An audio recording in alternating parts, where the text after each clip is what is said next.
Hi, I'm Tom. Welcome back to the channel.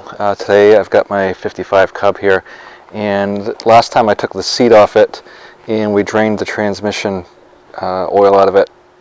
I still got the final drives to do, but I want to get the seat back on it before it rains or something. Then I'm stuck with the tractor outside and I can't work on it. I've also got a different starter for the 48 I want to stick on there. But so what I did was, while I was here, I was already out here, and I know it's not symmetrical, but I have more fenders. This one's pretty stove up, so I don't want to do anything with that one just yet. And I've also got another lift bar that goes from the fast hitch to the rock shaft. So I want to see what I want to do there. It's actually standing up right there in the corner.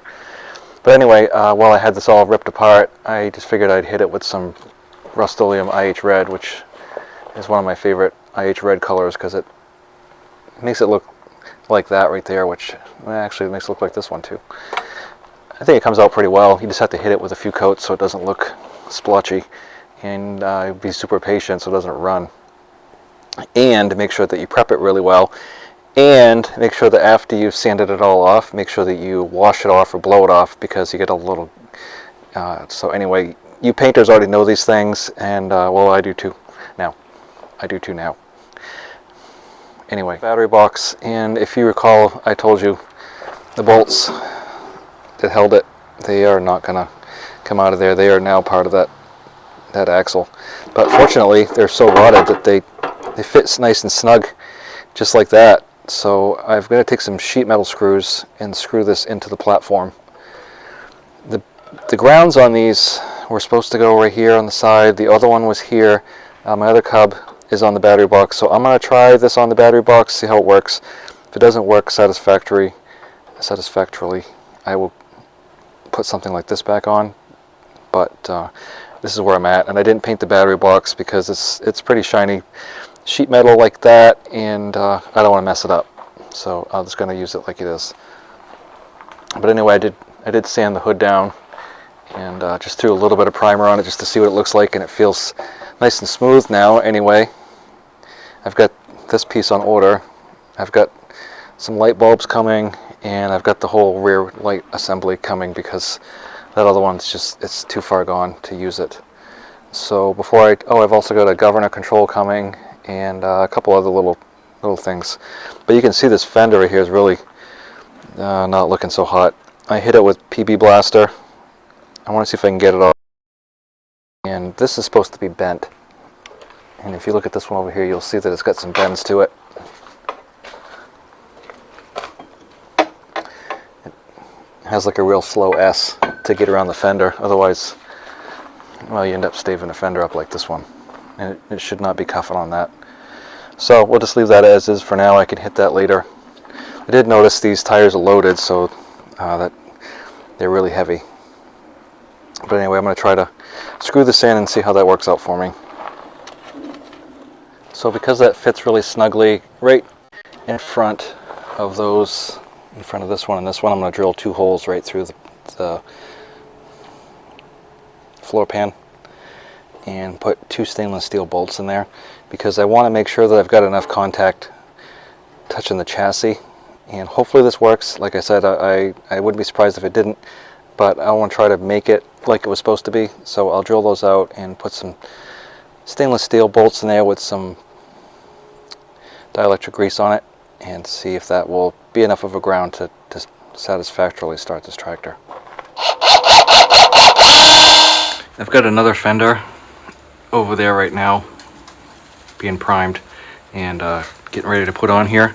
This one's all stove up, so it's gonna go in the scrap pile. The problem I got, obviously, is 3 of the bolts came right out, and I've soaked them all. I've hit them with a hammer, and I got this one bolt right down here, and I've tried a lever, I've tried everything, and I'm afraid the head's getting rounded off, so I kind of have to step back for a minute. And so I'm going to take my torch and see if I can heat that bolt up enough to break it loose.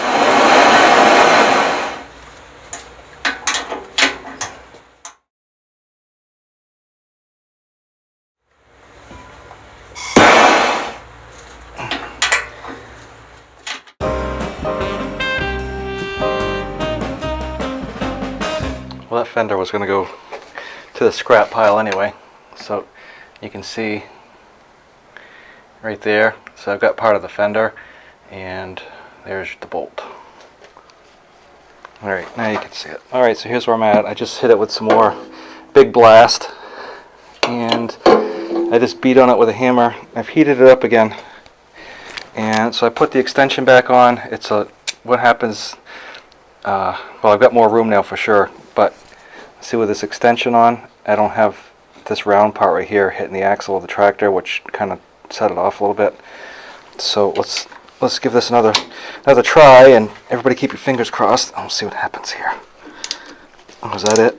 Oh, I think I got it. There it goes.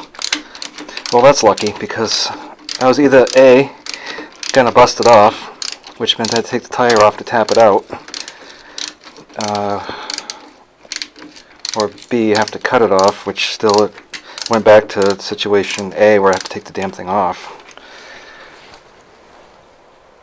It's not finger. It's not going to come out with my fingers, I can tell you that. This is why when I put these back together, I always use Never Sees, and I use stainless steel. I know it's not original. I don't care. I know a lot of people, when they restore these tractors, they only put the red dot bolts back on. I don't know if that was an international trademark, those little circle dots on the tops.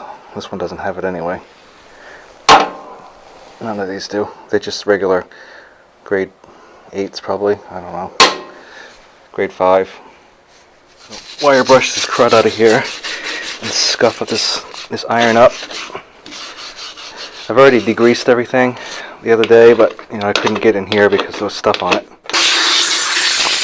This stuff works really great for iron. It works great for everything, especially if it's not perfect. They used to have this hammered finish one that was alright. This works. Well, I've got some paint drying on here. I think that came out pretty good. My fender is almost dry. It's pretty close, and then my control rod's almost dry too. So there's not much else I can do today, but I think that came out pretty well. And again, I'm only painting the parts that I'm tearing apart and redoing. I'm just doing it one piece at a time. That's generally how I paint them. I take one piece at a time. In the next video, we're going to clean and fill the radiator. We'll check out the coolant and see what that looks like in there. And we're going to address the touch control system.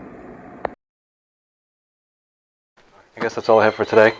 Thank you for watching, and I'll talk to you next time.